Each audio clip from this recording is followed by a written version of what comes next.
আপনাদের সবাইকে স্বাগত জানাই আমার ইউটিউব চ্যানেলে আমার কথা শুনবার জন্য এবং এই মতামত একান্তই আমার এর সঙ্গে আমি সংশ্লিষ্ট প্রতিষ্ঠানগুলোর কোনো সম্পর্ক নেই। বাংলাদেশে সত্য বলবার লোকের অভাব আমরা জানি। নানা কারণে কেউ ভয় বলেন না, কেউ নানান সুযোগ সুবিধা পাচ্ছেন বলে বলেন না, কেউ নানান সুযোগ সুবিধার প্রত্যাশায় বলেন না।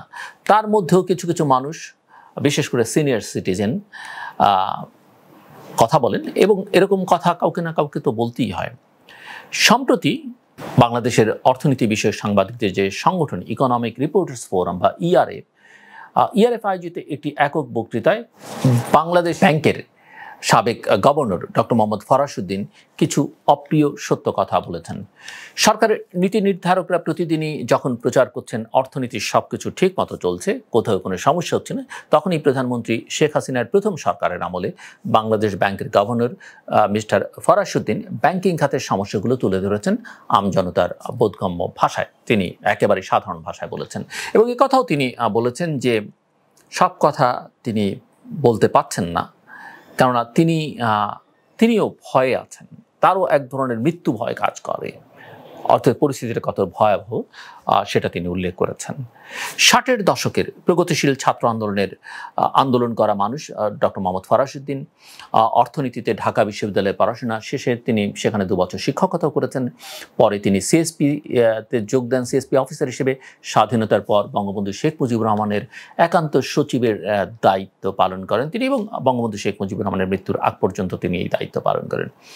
অতএব ক্ষমতা বলয় থেকে যাদের অতি ডান বা অতি বাম হিসেবে সমালোচনা করা হয়, ফরাসউদ্দিনকে সেই দলে ফেলা যায় না। তিনি বরাবরই মধ্যপন্থী এবং তিনি আওয়ামী লীগ সমর্থকই বলা যেতে পারে। এর আগে একটি নির্বাচনে তিনি আওয়ামী লীগের মনোনয়ন প্রত্যাশী ছিলেন, আমরা সেটাও জানি। আর সাবেক আমলা কিংবা বাংলাদেশ ব্যাংকের গুরুত্বপূর্ণ গভর্নরই তার একাধিক পরিচয় নয়। তিনি গত 15 বছরে ক্ষমতা বলয়ের বাইরে থেকেও আওয়ামী লীগ সরকারকে অনেক সুপরামর্শ তিনি দিয়েছেন। তিনি একটি বেসরকারি বিশ্ববিদ্যালয়ের প্রতিষ্ঠাতা, সরকারি বেতন এবং চাকরি কমিশনের প্রধান হিসেবে দায়িত্ব পালন করেছেন আওয়ামী লীগ সরকারের আমলেই এবং সেজন্য তিনি প্রশংসিত হয়েছেন। তিনি বিশ্বাস করতেন যে সরকারি কর্মচারীরা উপযুক্ত বেতন এবং সুযোগ সুবিধা পেলে দুর্নীতি কমে আসবে। তার সুপারিশে তারা উপযুক্ত বেতন ভাতা ও সুযোগ সুবিধা পেয়েছেন, কিন্তু সরকারি খাতে দুর্নীতি কমেনি। মূল্যস্ফীতি নিয়ে তার বক্তব্য, তার প্রশ্ন হচ্ছে যে গত 15 মাসে অনেক দেশে মূল্যস্ফীতি অর্ধেকে কমিয়ে এনেছে, অর্ধেক কমিয়ে 5% আনতে পারলেও আমরা কেন পারলাম না, অর্থাৎ বাংলাদেশ কেন পারল না, এই প্রশ্ন ডক্টর মোহাম্মদ ফরাসউদ্দিন তুলেছেন। এর পেছনে অনেক কারণের সঙ্গে কয়েকজন আমদানি কারকের একচেটিয়া ব্যবসাকেও চিহ্নিত করেছেন ডক্টর মোহাম্মদ ফরাসউদ্দিন। অথচ সরকার অর্থ পাচার বন্ধ কিংবা মূল্যস্ফীতি কমানোর উদ্যোগ না নিয়ে সব কিছুর জন্য রাশিয়া ইউক্রেন যুদ্ধ এবং মধ্যপ্রাচ্য সমস্যার দোহাই দিচ্ছে। আমলারা যখন দেখেন যে রাজনীতিকরা দুর্নীতি করছেন, তখন তারাও দুর্নীতিকে ন্যায্য মনে করেন এবং তারা দুর্নীতি করেন এবং এটা আমরা দেখি যে আমলারা রাজনীতিবিদদের দায়ী করছেন, রাজনীতিবিদরা আমলাদের দুর্নীতির জন্য দায়ী করছেন। আবার ব্যবসায়ীরা যখন দেখেন যে রাজনীতিকরা তাদের মাথায় কাঁঠাল ভেঙে খাচ্ছেন, তখন তারা পিছিয়ে থাকতে রাজি নন। এবং এখন তো রাজনীতিকরা ব্যবসা করেন, ব্যবসায়ীরা রাজনীতি করছেন, এটা আমরা দেখতে পাচ্ছি। সংসদ দখলে রেখেছে এখন রাজনীতিবিদরা। আগে ব্যবসায়ীরা রাজনীতিবিদদের চাঁদা দিতেন, এখন তারাই সরাসরি রাজনীতিতে ঢুকে পড়ছেন এবং এটা আমরা দেখতে পাচ্ছি যে কিভাবে সংসদ ব্যবসায়ীদের দখলে চলে যাচ্ছে বা ব্যবসাও রাজনীতিকদের নিয়ন্ত্রণের মধ্যে চলে যাচ্ছে। ব্যবসায়ীদের রাজনীতিতে আসা না আসা নিয়ে মোহাম্মদ ফরাসউদ্দিন কোনো মন্তব্য করেননি, তবে তিনি আমলাদের সম্পর্কে বলেছেন যে, আমি তার ভাষায় যদি বলি, তিনি বলছেন, আমি মনে করি কোনো আমলার রাজনীতিতে আসা ঠিক না। কোনো গোষ্ঠীর, তার ভাষায় ডক্টর মোহাম্মদ ফরাসউদ্দিনের ভাষায়, কোনো গোষ্ঠীর আখের গোছানোর জন্যে দেশ স্বাধীন হয়নি। স্বাধীন হওয়ার সুবিধা কেউ পাচ্ছেন অতি সামান্য, কেউ অনেক বেশি সুবিধা ভোগ করছেন, বলছেন ডক্টর মোহাম্মদ ফরাসউদ্দিন, বাংলাদেশ ব্যাংকের সাবেক গভর্নর এবং যিনি সরকারের সঙ্গেও অত্যন্ত ঘনিষ্ঠ বলেই অনেকে বিশ্বাস করেন। এবং গত 50-53 বছরেও বাংলাদেশের অর্থনীতি অনেক এগিয়েছে, একথা সবাই স্বীকার করেন। ডক্টর মোহাম্মদ ফরাসউদ্দিনও স্বীকার করেন এবং একসময় প্রচণ্ড খাদ্য ঘাটতির দেশ, খাদ্যে স্বয়ংসম্পূর্ণ হওয়ার স্বপ্ন দেখছে, মানুষের গড় আয় ও গড় আয়ু বেড়েছে, তবে গণ নিয়ে উন্নয়নের মাপকাঠি ঠিক করা অনেকটা অন্ধের হস্তি দর্শনের মতো। আমাদের মুক্তিযুদ্ধের লক্ষ্যই ছিল সর্বস্তরে গণতন্ত্রের প্রতিষ্ঠা এবং বৈষম্যের অবসান। আমরা যদি স্বাধীনতার ঘোষণাপত্রের কথা স্মরণ করি, সেখানে ছিল যে বাংলাদেশের জনগণের জন্য সাম্য, মানবিক মর্যাদা ও সামাজিক সুবিধা নিশ্চিত করার কথা বলা হয়েছে, কিন্তু সেই সুবিচার কি বাংলাদেশের জনগণ পাচ্ছে, সাধারণ মানুষ পাচ্ছে? সরকারের অর্থনৈতিক নীতি যেন এখন যার আছে তাকে আরও দাও, যার নেই তাকে যেভাবে পারো ঠকাও। ব্যাংক থেকে ঋণের নামে অনেকে হাজার হাজার কোটি টাকা লোপাট করছেন, সেগুলো বিদেশে পাচার করে দিচ্ছেন, কিন্তু সরকার তাদের টিকিটিও ধরতে পারছেন এবং তাদের নাম প্রকাশ করতেও সরকারের কর্তা ব্যক্তিরা, মন্ত্রীরা সাহস পান না। আমি বলছি না, সাবেক অর্থমন্ত্রী, প্রয়াত অর্থমন্ত্রী আব্দুল মুহিতও এই কথা বলেছেন। গরিব মানুষের ক্ষেত্রে যদিও ছাড় নেই, তাদের কৈফিয়তও শোনা হয় না। এ প্রসঙ্গে মিস্টার ফরাসউদ্দিন বলছিলেন ওই অনুষ্ঠানে যে, আমি তার ভাষায় বলি, যখন ঋণ খেলাপি বলা বেশি বড় হয়ে যায়, তখন ১,০০০ টাকা কৃষি ঋণের কারণে কেউ জেলে যায়, আর ১০,০০০ কোটি টাকা শিল্প ঋণের খেলাপি গ্রাহক সরকারের পাশে বসে।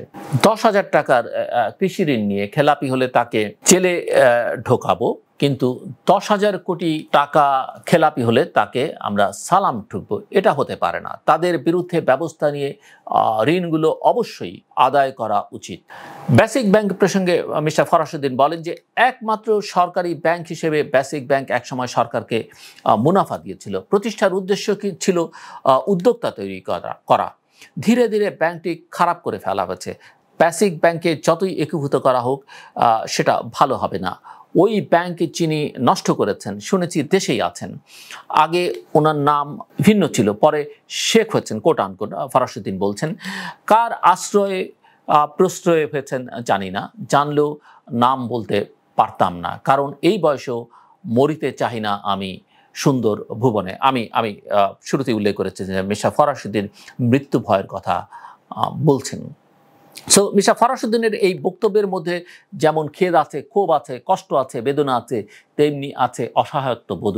যে ব্যক্তি একটি ব্যাংক ধ্বংস করেছেন, যার প্রশ্রয়ে হাজার হাজার কোটি টাকা লোপাট হয়েছে বা বাইরে পাচার হয়েছে, সেই ব্যক্তিকে সরকার ধরতে পারছে না কেন? দুদক অন্যদের বিষয়ে যতটা তৎপর, বেসিক ব্যাংকের সাবেক চেয়ারম্যানের ব্যাপারে ততটাই নিষ্ক্রিয়। এর ব্যাখ্যা কি? অনেকে বলেন দুদক কাউকে কাউকে সার্টিফিকেট দেওয়ার কাজে ব্যস্ত থাকে। সো বাংলাদেশ ব্যাংকের সাবেক গভর্নর ব্যাংক একীভূত করা, টাকা ও ডলারের বিনিময় হার, আয় বৈষম্য, মূল্যস্ফীতি, অর্থ পাচার, কেন্দ্রীয় ব্যাংকের সফলতা ও দুর্বলতা নিয়েও কথা বলেন। তিনি মনে করেন জোরপূর্বক ব্যাংক একীভূত করার ফল ভালো হয় না। খারাপ ব্যাংক ভালো করার এটা একমাত্র পথ নয়, এর বিকল্প আছে। এখনও যাদের ভালো ব্যাংক বলা হচ্ছে, এমন 4টি ব্যাংকে বাংলাদেশ ব্যাংকই একসময় তদারকি করে বাংলাদেশ ব্যাংক, কেন্দ্রীয় ব্যাংক ভালো করেছে এবং সেটা হয়েছিল ফরাসউদ্দিনের আমলেই। খেলাপি ঋণ ছাড়া যে দুটি বিষয়ে ফরাসউদ্দিন জোর দিয়েছেন, তা হলো অর্থ পাচার রোধ এবং মূল্যস্ফীতি কমিয়ে আনা। অর্থ পাচারের বিষয়ে IMF এর পাশাপাশি সরকারের নীরবতা সমালোচনা করেছেন মিস্টার ফরাসউদ্দিন। মূল্যস্ফীতি নিয়ে তার প্রশ্ন হলো, গত 15 মাসে অনেক দেশ মূল্যস্ফীতি অর্ধেক কমিয়ে 5% আনতে পারলেও বাংলাদেশ কেন পারল না? এর পেছনে অনেক কারণের সঙ্গে কয়েকজন আমদানিকারকের একচেটিয়া ব্যবসাকেও চিহ্নিত করেছেন মিস্টার ফরাসউদ্দিন।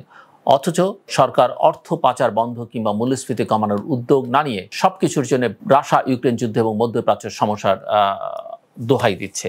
যা কিছু বললাম, উল্লেখ করলাম, এটা আমার মত হলো সরকার বা নীতি নির্ধারকরা যেন বিবেচনা নেন তাদেরই ঘনিষ্ঠ একজনের কথা, এবং যিনি অত্যন্ত গুণী মানুষ, প্রভাবশালী মানুষ সমাজে, রাষ্ট্রে, তার কথা।